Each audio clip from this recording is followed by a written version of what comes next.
Кан аркылуу жугуучу оорулар дегенде эле биз кооптоно баштайбыз да. Бул ооруканага баргандан кооптонобуз, анан тиш жулуучу, тиш дарылоочу жайларга барганда ал жерден кооптонобуз дегендей, сулук салондоруна барганда дагы кооптонуп калдык да. Бул ушул боюнча айтып берсеңиз, жугуу канчалык бат болот, ушул боюнча айтсаңыз. Негизи ВИЧ инфекциясы 3 жол менен жугат. Биринчи кан аркылуу жугат. Энеден балага жана жыныстык катнаш, корголбогон жыныстык катнаш аркылуу жугат да. Кан аркылуу дегенде ушул медициналык каражаттарды туура дезинфекция кылбагандан ошол нерседен жууп калышы мүмкүн. Ошондуктан мен бардык жарандарды чакырат элем, медициналык жайларга барганыңызда сөзсүз бир жолу колдонулуучу каражаттарды сураңыздар, стерилизациядан өткөнбү, өткөн эмеспи, ошону сурап көзүңүздөрдүн алдында ачуусун, көзүңүздөрдүн алдында алып колдонуусун көзөмөлгө алыңыздар деп айтат элем да. Ал кан аркылуу дегенде ошол жолдор менен дагы бул инфекция жугушу мүмкүн. Ооругандардын көпчүлүгү жаштар түзүп атат деп айтып калышат. Анан ошол эле учурда жыныстык жол аркылуу жуккан оорулар көбөйүп атат деп айтылат да. Ушул боюнча айтып берсеңиз. Ооба, азыркы учурда эң көп таралган, эң көп процентти түзгөн бул жыныстык катнаш аркылуу жуккан жолу. Жана айтып өткөндөй кан аркылуу жуккан жолу азыр кездешпей деле калган, себеби көпчүлүк медициналык жайлар, мекемелер бир жолу колдонулуучу каражаттар менен колдонуп иштеп келишет да.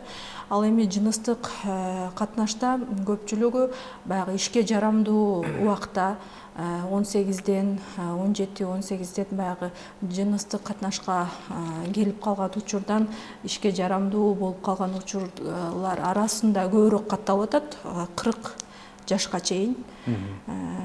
Ошондуктан мен чакырып кетет элем, ошол жыныстык катнашта дагы коргоочу презервативтерди колдонушуңуздарды суранат элем, жана адамда маалымат болушун, бүт маалымат ВИЧ кайсы жолдор менен жугат, кантип корголсок болот, кантип сактанса болот деген жолдорду билип алышса, өзүн өзү коргогону жакшы.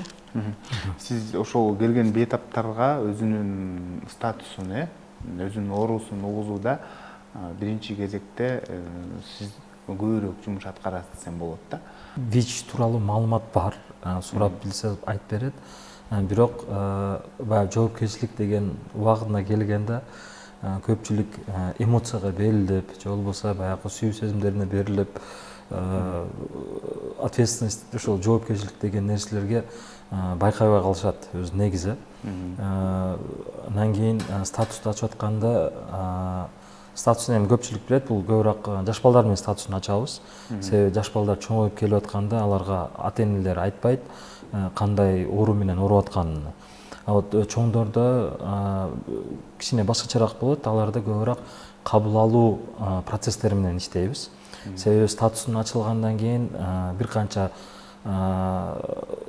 этаптардан, баскычтардан өтүш керек болот. Ал баскычтардан ушу биринчиси шок болсо, анан кийин уже адам тартышы, бул ВИЧ кантип жууп калды мага, эмне үчүн жууп калды деп ачуулануулардан өтөт.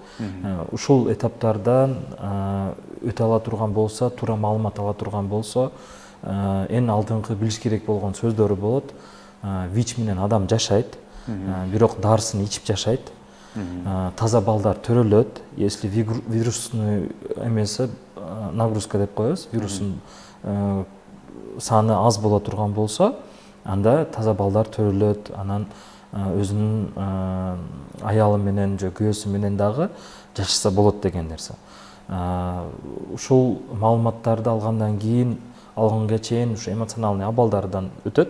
Ушу эмоцияга берилип атканда психологдор менен, анан кийин ушул ВИЧ менен жашап, ушул жашоодон ВИЧтин ушу баскычтардан, баягы кабыл алыш баскычтарынан өткөн, көп жылдан бери жашап келип аткан бизге жардам көрсөтө турган активист эжелерибиз, акаларыбыз болот. алар менен кошо сүйлөшүп ушу ВИЧ менен жашайт деген нерсени оюна жеткиребиз деп айтсак болот. Кабыл алуу бөлүмүнө биринчи кезекте келишет да. Ушул боюнча да сиздер дагы иш алып барасыздар да, мисалы. Биринчи бейтап келгенде эгер ВИЧ инфекциясын аныкталып калса, биринчи өзүнүн статусун эпидемиолог дарыгер деп коебуз. Эпидемиолог дарыгерлер түшүндүрүп, айтып берип, андан кийин бизге антиретровирустук терапияга улоо үчүн бизге келишет. Биз дагы мындай колубуздан келишинче жанагы бейтапка ошол ВИЧ вирусу жөнүндө толук түшүндүрүп, бул илдет менен толук айыгуу мүмкүн эместигин, бирок ушул илдетке көнүп жашоону, улантууну айтып келебиз. Антиретровирустук терапияга бүгүндөн калбай уланып, бүгүндөн калбай ичсеңиз, мындай ден соолугуңуз, өмүрүңүз узарат. Жашоо сапаты жакшырат. Жашоо сапатыңыз жакшырат. Бирөөгө жугузбайсыз, иммунитетиңиз көтөрүлөт, вирустук жүк деп коебуз, вирустук нагрузка, вирустук жүктөрүңүз түшөт деп маалыматтардын баардыгын толук беребиз. Негизинен бул оорунун белгилери бат эле билинбейт деп айтып калышат да. Канча бир убакыттан кийин, мисалы башка ооруларга кабылып, иммунитети төмөндөп кеткен учурда, анан башка жактан мындай эч кандай жооп таба албай, анан акырында сиздерге кайрылган учурлары көп кезигет да. Ушул боюнча да айтып берсеңиз. Же болбосо кокустан эле текшерилип калса, кандайдыр бир медициналык документтер даярдап атып, ошол убакытта табылып калган учурларды да кезиктирип. Ооба, азыр көпчүлүк адамдар өзүнүн статусун билишпейт, өзүнүн ВИЧ экенин билбей жашап жүргөндөр көп да. Ошондуктан сиз айткандай бир документтерге даярдап жатканда, же болбосо кайсы бир жерге көрүнгөндө, кайсы бир врачтын назначениясы менен, көрсөтмөсү менен бизге келип тапшырып калгандар болот да. Ошондой учурда өзү ВИЧтин 4 стадиясы бар. Биринчи клиникалык стадиясы бул бессимптомный течение деп коебуз. Эч кандай ооруганы билинбейт, эч жери оорубайт, эч кандай симптомдору жок.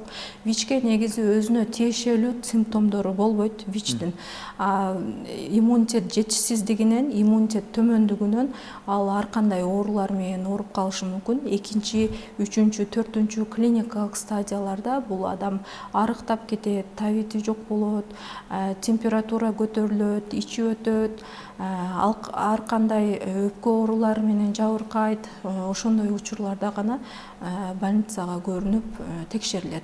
Биринчи клиникалык стадияда адам эч жери оорубагандай, менин ден соолугум жакшы деп көбүнчө билбей жүрө беришет. Мына ушул сиздерге кайрылгандар көбүн эсе шаар калкыбы же айыл жериненби, мындай көп келеби, ушул боюнча да айтып берсеңиз болот.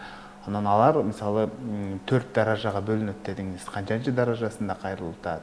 Көпчүлүк мигранттар бизге келип жатышат. Чет жакта иштеп келгендер, миграциядан келип, ошолордон аныкталып жатат. Булар жыныстык катнаш аркылуу жуктуруп алгандар көбүнчө.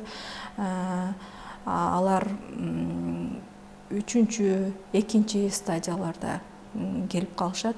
Биринчи стадияда жана айтып өткөндөй, ден соолугум таза, мен эч жерим оорубайт деп эч кимге кайрылбайт, анализ да тапшырбайт. Уже 2-, 3-, 4 стадияга келип калганда бизге кайрылып, анализ тапшырганда чыгып калат. Тилекке каршы бүгүнкү күндө өзүнүн статусун билбей, жаш үйлөнгөндөр мисалы аялына жуктуруп койгон учурлары да кезигет экен, Ошондой учурлар дагы кезигип калат. Бизге мындай закон киргизсе жакшы болот эле. Жаңы үй бүлө курарда ВИЧ инфекциясына, кан аркылуу жугуучу гепатиттерге анализ тапшырып,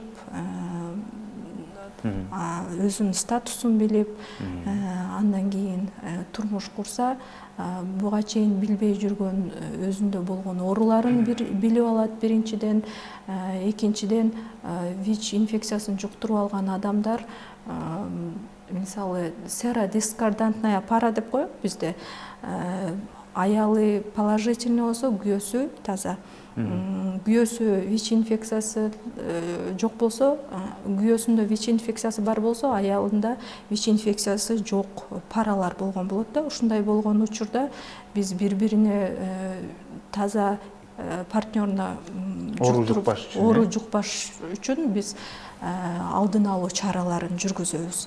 Мындай учурда ВИЧ инфекциясын жуктуруп алган адам аябай стресске түшүп, стресске батып, мындан ары жашоом кандай болот, мен үй бүлө курсам кандай болот, мен же болбосо үй бүлө курган болсо аялыма жуктуруп койбойму, же жолдошума жуктуруп койбойму, же балама жуктуруп койбойму деп көп ойлонушат да.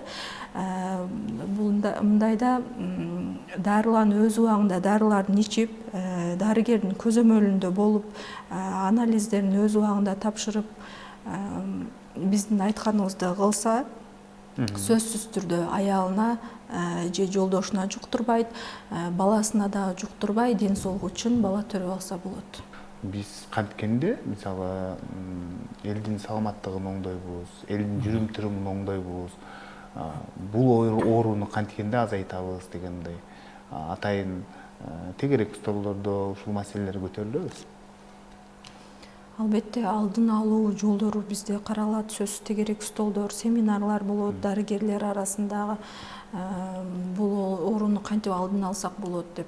Бул оорунун алдын алуу жолдору бар, контактка чейинки алдын алуу, контакттан кийинки алдын алуу жолдору бар. Ошолор келгенде сөзсүз, мисалы жана айтып өткөндөр серодискордантная паралар келсе, биз контакт болгондон кийин алдын алуу, контактка чейинки алдын алуу жолдорунун баарын айтып түшүндүрөбүз.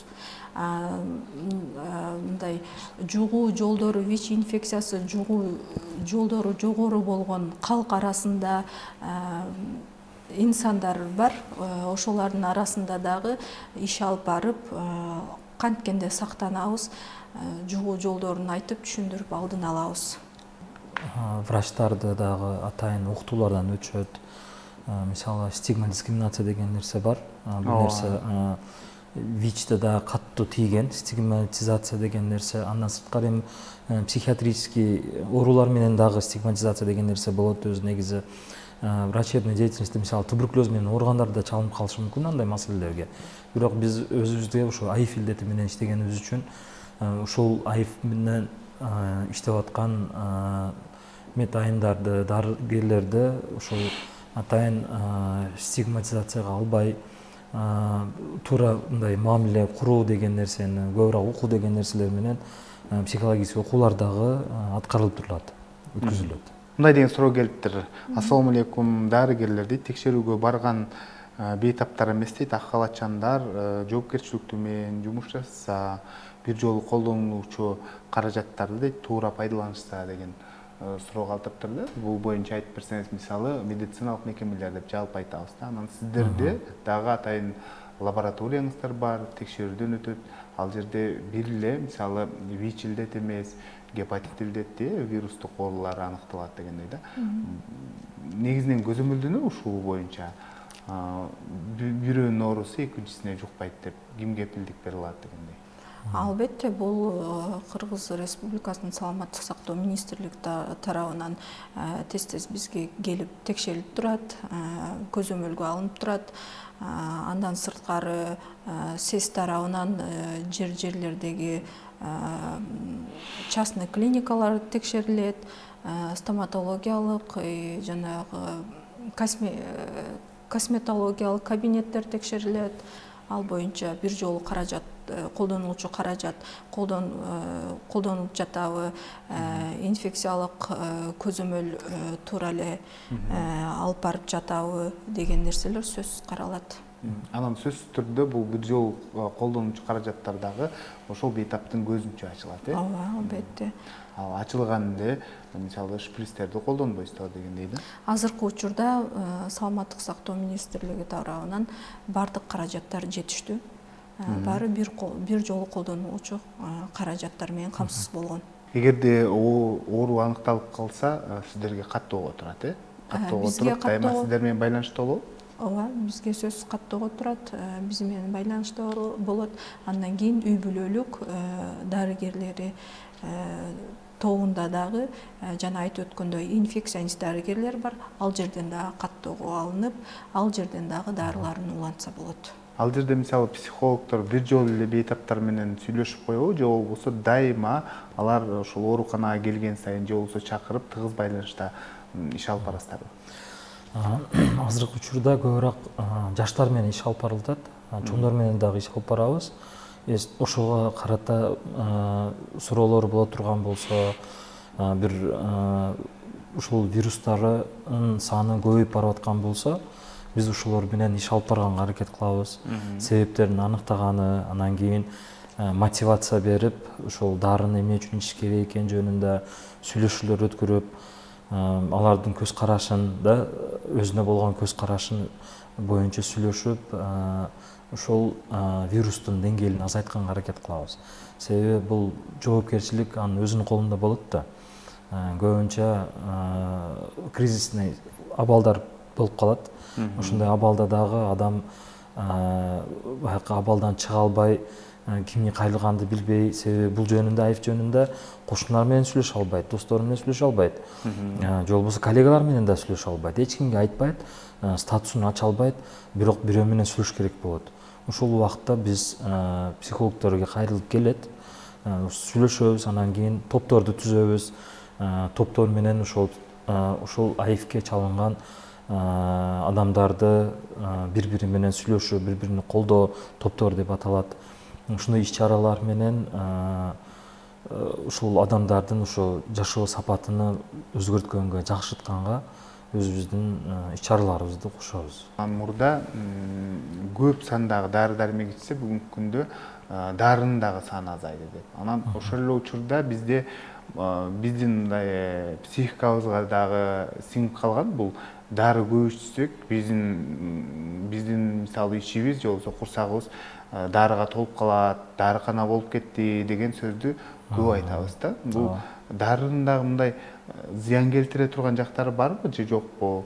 Мисалы көп жылдан бери дарылап келсеңиздер, билсеңиздер керек, өзүңүздөрдүн бейтабыңыздар дагы билинсе керек, эгерде терс таасирлери болсо. Биз көп жылдан бери дары ичип келген бейтаптарга түшүндүрүү иштерин жүргүзөбүз. Эгер дарыны ичпей койсоңуз, вирустарыңыздын саны көбөйүп кетсе, сиз мындан дагы оорулар менен ооруп калышыңыз мүмкүн. Сизге бир күндө бир мал бул таблетканы ичкениңиз сизге оң болот деп түшүндүрөбүз. Андан кийин ал бейтаптардан жылына бир жолу пландуу түрдө анализдерди алып турабыз, УЗИден өткөрүп турабыз, ички органдарын, өпкөсүн рентгенден өткөзүп турабыз, биохимиялык общий анализ крови деп турат, деген анализдердин баардыгын алып турабыз. Мындан сиз айтып өткөндөй эле 10 жыл мурда комбинированный препараттар жок болчу. ВИЧ менен ВИЧ илдетин жуктуруп алган адамдар күнүнө 3-4 таблеткаларды ичишчү. Азыркы учурда комбинированный препарат деп коебуз. Ошо 2 препараттар бир эле дарыга камтылган. Ошону бир күндө бир мал эле колдонушат.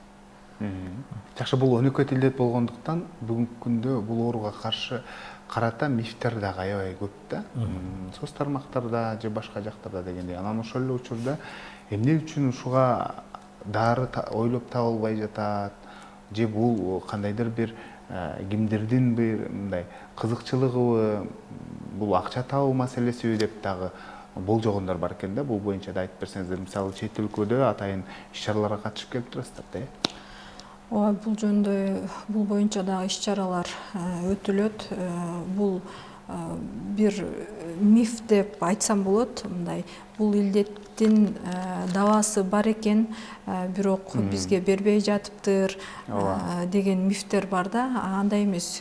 Дүйнөлүк саламаттык сактоо уюму ушул үстүндө иштеп жатышат, ВИЧ вирусу боюнча иштеп, анын алдын алуу, анын мындай толук айыгып кетиши үчүн албетте сөзсүз мындай иш-чараларды жүргүзүп, ар кандай дарыларды көзөмөлдөн өзүн өткөрүп турушат да. Бирок азыркы учурда андай толугу айыгып кетүү дарысы табыла элек. Анан адистер айтып калышат, бул вирус аябай мутация болуп өзгөрүп кете тургандыктан организмге түшкөндөн кийин мындай дары дармек табылбай атат деп айтышат. Алдын алуу эмдөө жок. Эмдөөсү табылган жок.